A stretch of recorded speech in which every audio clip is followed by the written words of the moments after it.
Hello, I'm Matt and I'd like to welcome you to the channel. In today's video, I'm going to discuss Chapter 5 in my book, Deciding for Life, How I Lost 70 Pounds Without Working Out and While Still Eating Foods That I Love. And Chapter 5 is titled, Hunger Pain, Workout Pain, and Inability Pain. But before I get started, I'm going to throw this backpack with 70 pounds of lead in it on my back so that we can go for a 1-mile walk while we have a conversation about my book and this chapter. So let me get in the backpack and then we'll get going.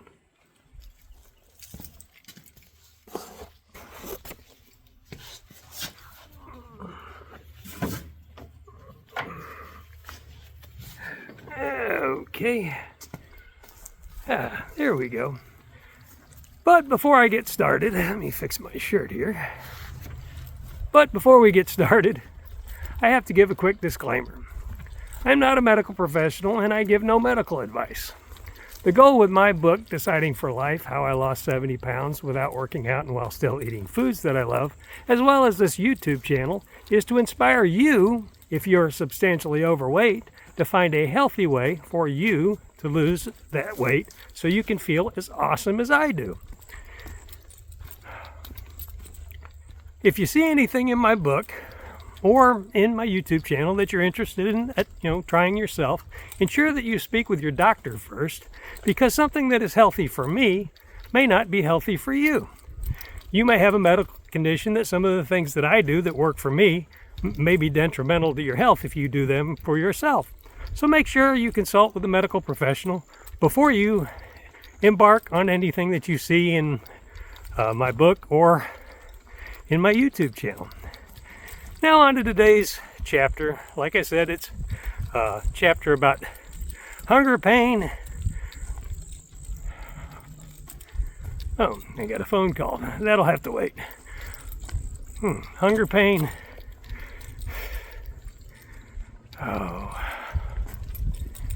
Workout pain and inability pain. And I'm not cutting these videos. I am making shorts out of them as well. But I'm not going to cut them because I want to, show the consistency of going for this 1-mile walk. In the book, I have the book in that particular order, but today I think I want to talk about it in a little different order. I'm going to start with inability pain.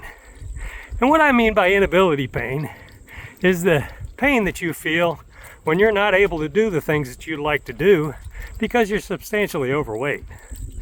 And because I've lost 70 pounds once and 80 pounds once, I've really learned how much different it really feels to be substantially lighter.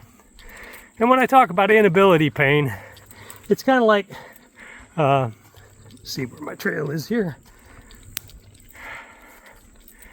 It's the inability to do the things you would normally do if you weren't substantially overweight. And I think about some of the inability pain that I've suffered with over my life. I like to shoot guns, that's one of my things. But it's so much of a pain when I'm substantially overweight to go to the range and shoot because we like to reload our ammunition, so we like to pick up our brass. And just to pick it up is such a hassle because when I'm substantially overweight, I typically have to get down on my knees and pick it up. However, when I'm 60, 70, 80 pounds lighter, depending on what part of my life you're looking at, I can bend over, like right now, when I don't have this backpack full of lead on my back, and pick up brass, and it's no big deal. And it's kind of funny. The other day, I dumped some stuff over in the house and went to pick it up, and just out of reflex, I went to get down on my knees so that I could pick up the stuff that I'd accidentally dropped and scattered on the floor. And it was kind of funny because I realized, you don't have to get down on your knees. You can bend over and pick it up without having to get down on your knees, which is kind of an interesting thing to me. But a lot of things that, just going for a long walk when you're 60, 70, 80 pounds overweight is just, it's just so much more difficult. And then it becomes so much easier when you get rid of that weight. A lot of times I look at my dad, he's 88 years old, so he's a bit older than I am, but he has a lot of difficulty getting around our property, going for a walk. He was 207 pounds this morning, I guess, and he's 5'6". So that puts him at probably about 70 pounds overweight, according to a BMI chart. And it was interesting because we were at the doctor's office today, and they were talking about, he was talking about, not having the ability to do much. He gets out of wind really quickly. So, of course, they just looked at his numbers in his chart, and they're like, well, your heart's doing fine, so it must be a lung issue. But it's interesting to me that they really don't look at the obvious issue, which is how much more weight he's carrying around than he really should be. And it's interesting to me that the medical professions don't really look at your weight as closely as they really should, because I know how much better I feel when I'm not when I'm not substantially overweight. I really feel good when I'm not toting the 70 pounds around, of course. But it's kind of similar to how much better I feel when I'm not 70 pounds overweight, carrying all that weight on my body. So, it's just interesting to me that, the first thing they start doing is, looking at sending him to another specialty doctor to look at his lungs, when the obvious issue that he has, at 88 years old, you're not moving around as good as you were at, 54 years old like I am. However, if you're not carrying an extra 70 pounds around, you're not having to, your lungs aren't having to provide oxygen for all that extra mass. Your heart doesn't have to pump the blood for all that extra mass. But it's so obvious when you look at it. And it's funny that the medical profession, doesn't really look at those things like that. I remember one time when I lost 80 pounds when I was working for the sheriff's office, I went to one of our wellness appointments, and I had lost, I think, about 80 pounds when I went. And it was interesting, nobody even noticed. They went through my chart, and nobody even noticed, because I guess it's just not that important to them, when knowing what I know from losing all of this weight, how important it really is, because it certainly allows you to do things you just can't do so well when you're not substantially overweight. And I guess maybe it is because a lot of these medical professionals haven't felt it for themselves of how awesome you feel when you're not toting all that extra weight around. But it's just interesting. It was so interesting. I remember not too long ago I talked to a relative of mine that is a medical professional, and I asked, why don't doctors, pay more attention to this, or medical professionals pay more attention to people's weight? And it was kind of an interesting answer that I got. It's an answer I didn't really think about, but people get really offended when you bring up their weight. And yeah, I can kind of get that a little bit, because when I was substantially overweight, it certainly didn't make me feel good when people would bring it up. And I guess it probably wouldn't have made me feel good to have my doctor bring it up. But then when I look at, how much better I feel and how much more I can do when I'm not substantially overweight, it really makes me wonder, why medical professionals don't talk about weight more. When you think of all the things that are affected by your weight, what you eat, and stuff like that, but they really don't even bring it up. It's kind of interesting. And then one of the other things that this medical professional relative that I spoke to said was that, and I never really thought about reviews of medical professionals, but if you get a bad review because you brought up somebody's weight, that doesn't help your business out a whole lot. Because negative reviews, just like negative reviews on anything else, negatively affect your business. I never really thought about that until the person brought it up to me. But it's just really disheartening to think, I understand they got to run a business, but when you don't get down to the nitty-gritty about, something that's very obvious, that if a person really decides that they want to do something about it, I really believe just about anybody can. There's nothing exceptional about me. I've just decided I'm not going to be that heavy anymore. And I decided I had to find a system that would work for me so that, I'm not that heavy anymore. But it's just kind of interesting that, you know, medical professionals shy so far away from talking about people's weight, when in a lot of instances, it probably would do them more good than a lot of the other things that they talk about, you know. And it kind of gets us to this next part that I want to talk about, is workout pain. You know, I've worked out. I've done the Body for Life system the very first time I lost, you know, a decent amount of weight. I did the Body for Life system. In that system, you work out 6 days a week, eat good 6 days a week, and then you have a cheat day. And, you know, I've had the muscle pains and all that jazz from that. You know, the time I lost 80 pounds while I was working for the sheriff's office, I lost about 40 or 50 of it by controlling my diet. And then I started walking the Riverwalk. And, you know, that workout pain there, you know, it was worth it at the time to get rid of the weight. I didn't really understand at the time that I could have gotten rid of the weight just by controlling my diet better. But, you know, I typically walk the Riverwalk 12 miles in 32 pounds of gear. You know, I take breaks in between. You know, I'd only walk, you know, part of the Riverwalk each direction and go back to my car and check reports and then go do the same thing throughout the evening. You know, to where I'd end up with about 12 miles each shift, you know, that I could get out there depending on how busy we were. And, you know, it was effective. You know, but there was a price to pay for that effectiveness.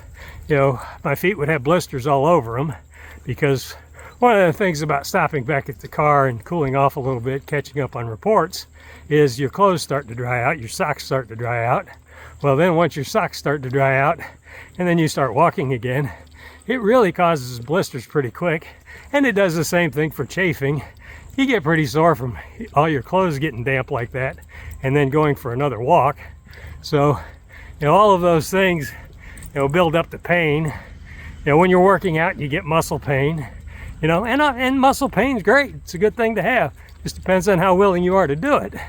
And I'm not the type of person, you know, I've worked around people that were huge, that worked out really hard. Some of them worked out like that, I think, just so that they could eat what they wanted to eat and not have to worry about it, you know. But I think that catches up with people in the end, you know, because there's going to become a point where it becomes much more difficult to continue working out, and it's, you know, much more wear and tear on your joints. And I know, you know, my ankles and that, you know, I used to have plantar fasciitis was bothering me in my left foot, but, you know, losing weight this way, I don't have that problem. But I did have that problem when I was focused on losing weight by walking a whole bunch. And that, like I say, you know, and it's kind of interesting when you think about how much you have to work out to burn up the food that you eat. You know, this Garmin app has really helped me out a lot because it really emphasizes some of the things that, you think you can go work out and get rid of weight, but you have to work out an awful lot to get rid of weight. You know, when I take this one walk with the 70 pounds of lead in this backpack and I walk for a mile, the Garmin app says I burn about 236 calories in that 1 mile walk. And when I'm not toting this lead around, it says I burn about 99 calories. So you think about that. So you got 235 calories there. Well, what does that 235 calories allow you to eat? And that was kind of a question that I had in my head and I was just kind of wondering about.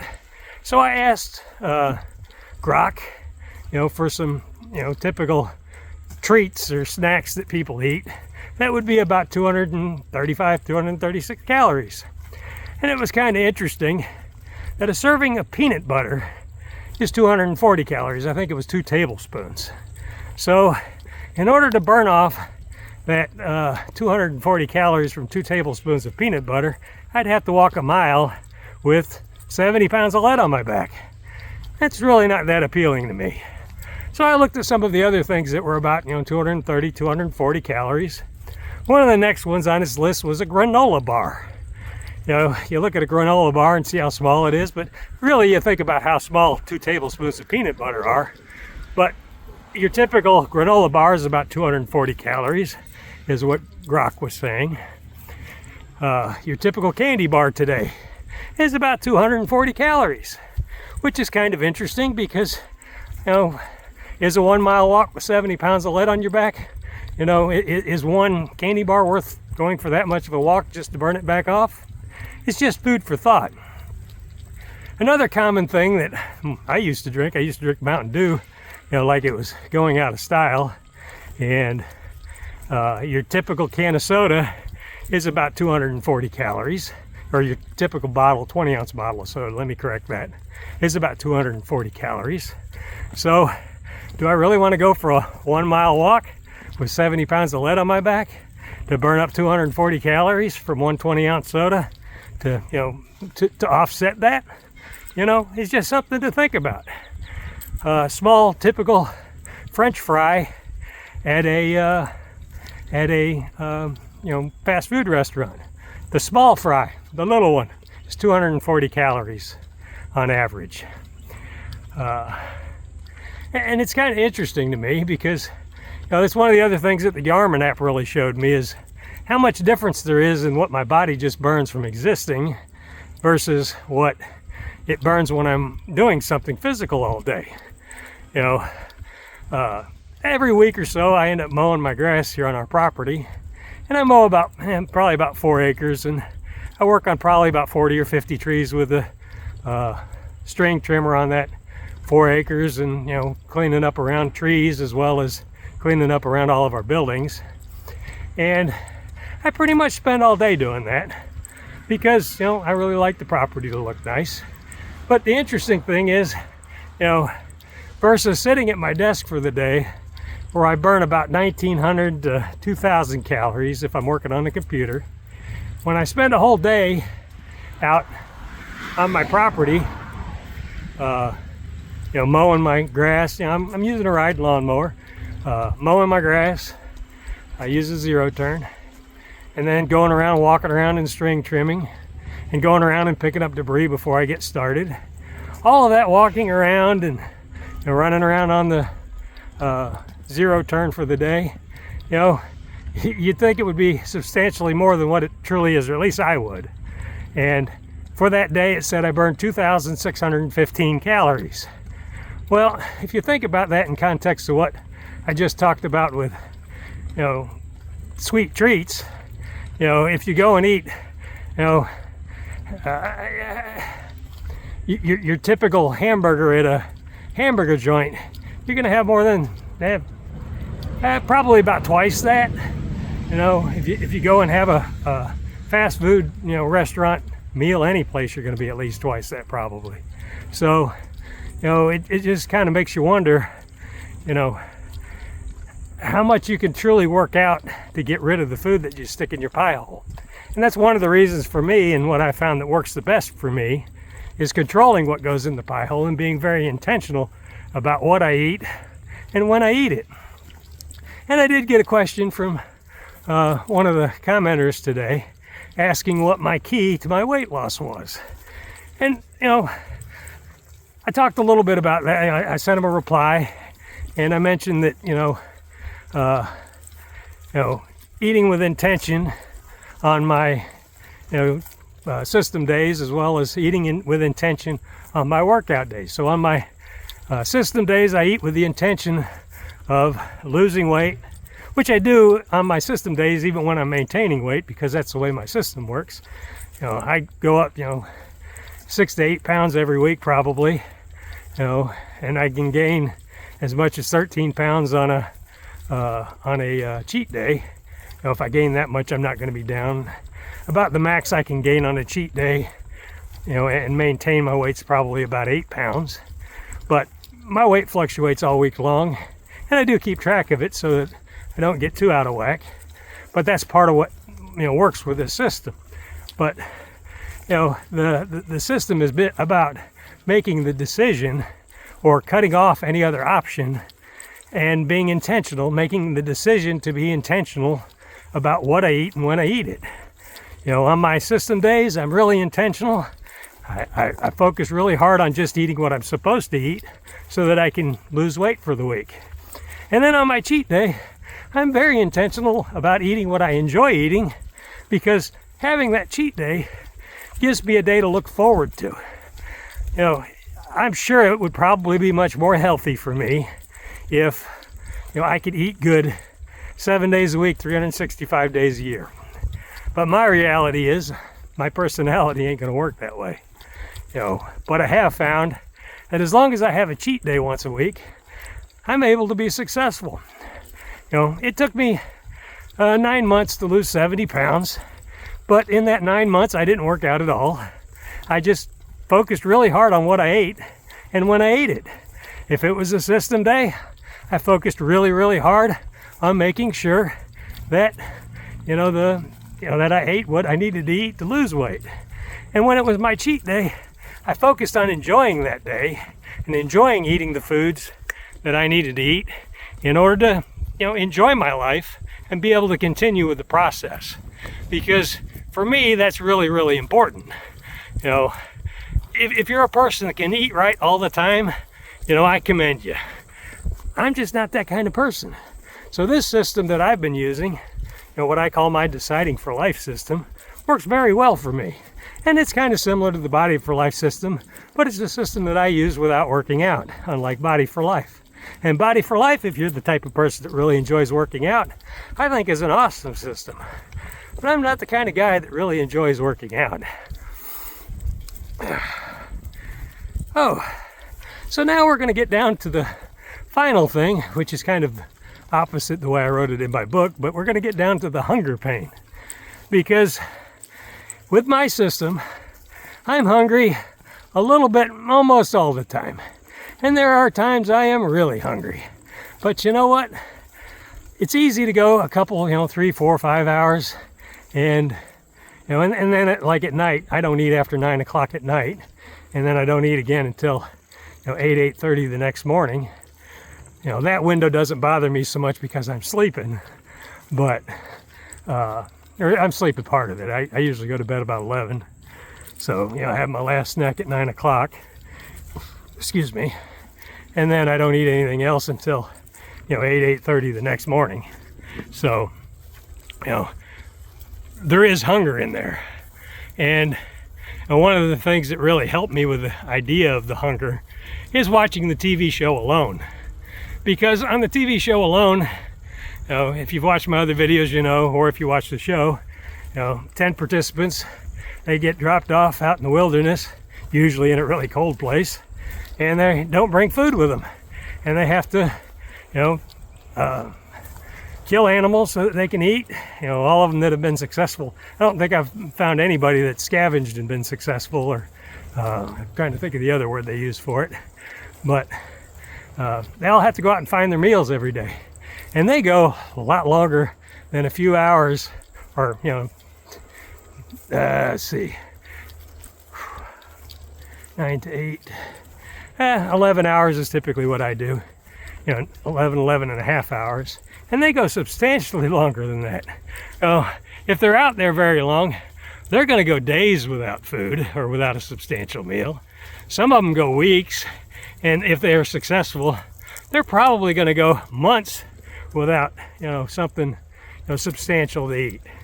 And when I look at that, it's kind of encouraging to me, because if they can do all that, I can go a few hours and be hungry, to reach the goal that, that I really want to reach, which is to maintain my weight at this point. I'm working on coming down a little bit. I came up a little bit this month because we had several birthdays in a row. And, with the birthdays, I just call that an extra cheat day. And we had 2 of them in a week, so, I guess you can imagine how that went. Because on a cheat day, I might eat half a cake. If you watch some of my cooking videos, you'll see on a typical cheat day, I'm probably going to have 5 pieces of French toast, 2 huge waffles or something. I eat really well on my cheat days. And, but the cheat day is what allows me to eat good on my system days.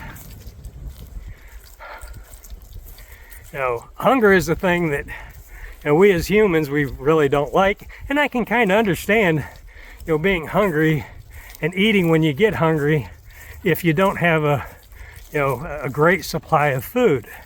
And if you look at humans in history, you know, humans in history have only eaten like we eat today, maybe for the last 50 or 100 years. You know, before that, you know, people really had to scrounge and, you know, hunt and do lots of things just to get their food. But today, you know, there's not a grocery store, you know, that's typically not that far away from people. You know, even for us, it's about a 15-minute ride to the grocery store from out here in the country where we live. So it's not a big deal to go get food. You know, we're able to eat on a regular basis. So I can understand historically why people want to eat when they get hungry, and they want to put all that excess fat on for those times when they can't eat. So that makes sense for a society that, you know, doesn't have a readily supply of food, because then you're at least carrying extra calories around in that fat that you're carrying around. But in a society like we have today, where we have, you know, a substantial amount of food, it really doesn't make that much sense to me. You know, I just can't see putting all that extra wear and tear on my body. You know, I look at my dad and our other relatives, because, you know, most of the relatives that I've had that have lived into their 80s that I've seen, you know, they're all pretty much overweight. And I know when I'm overweight, the things I can't do, the inability pain that I suffer because I can't do or can't do as well the things that I want to do. And I don't want to be that way if I'm lucky enough to make it to 88 years old like my dad. You know, I want to be able to go for a walk without having to stop every 75 or 100 yards because I'm out of breath. You know, he does have some other issues other than just his weight. You know, he had blood clots in his lungs at one time and his legs. You know, he's got some heart issues. You know, so it's not just all weight.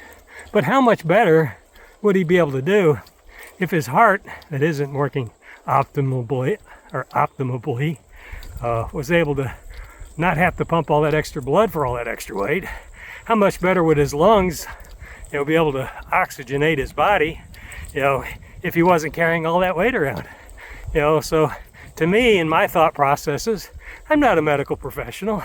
You know, I can't speak of it from a medical perspective, but just from, you know, a layman's human, you know, perspective, it just seems to me that if I'm not hauling all that extra weight around, that my heart has to supply blood for, and that my lungs have to supply oxygen for, I'll be able to move around better. And if there's somebody out there that can tell me I'm wrong about that, please leave a comment in the comment section. Now, if you can show me where that's not true, I'd greatly appreciate it. If you have some other suggestions, you know, that can make this channel better, you know, can help more people, because that's the goal of this channel, is to inspire people to live a happier and healthier and, yes, lighter lifestyle.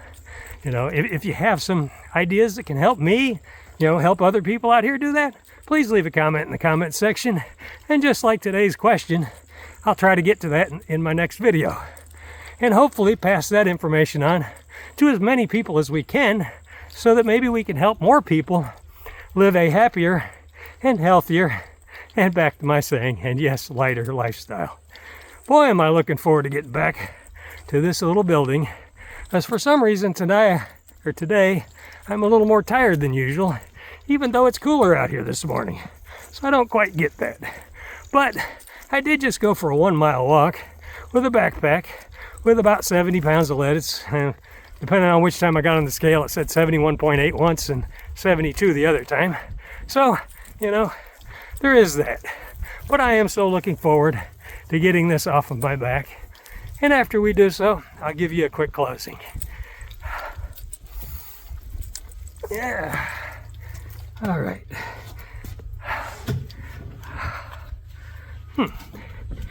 Okay. That feels so much better. Okay, let's go out here for a minute and get a little better scenery than my ugly old building. And let's finish up. Well, if you found this content interesting, please share it with a friend. If you know somebody that could use this content that might help them lose a substantial amount of weight and feel as awesome as I do, please share it with them. Because if they are able to lose a substantial amount of weight, they don't need to do it necessarily the Deciding for Life way. That's not what this book or this channel is about. It's about helping you find your way, your best way, you know, that works for you to lose a substantial amount of weight and live that happier and healthier and, yes, lighter lifestyle. If you've enjoyed the content, please subscribe, click the notification bell. All of those things help get this content to more people. If you really want to help out more people, click the buttons. That helps more people out. All the comments, if you've got negative comments, leave me negative comments.